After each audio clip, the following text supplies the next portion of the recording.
waaye gis nga bi corona bi di kii yëpp rek corona moom lu ko waay wax tooñ waaye ñun kay ñoo war a xoolaat si bopp mi nekkul saabara moom sàkk sant ko liggéey di ko liggéey loo naka saabu noonu digal moom lay def comme koy am loolu rek fa lay def waaye xanaa ñun kay ñoo war a xool suñu bopp ca gën gi bëri lool ñu yaaxus waaye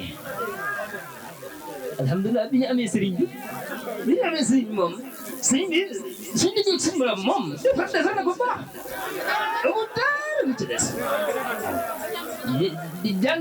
jàng xasaay suñu jëm kàttan di ko liggéeyal suñu jëm kàttan di ko bégee di ko dund suñu jëm kàttan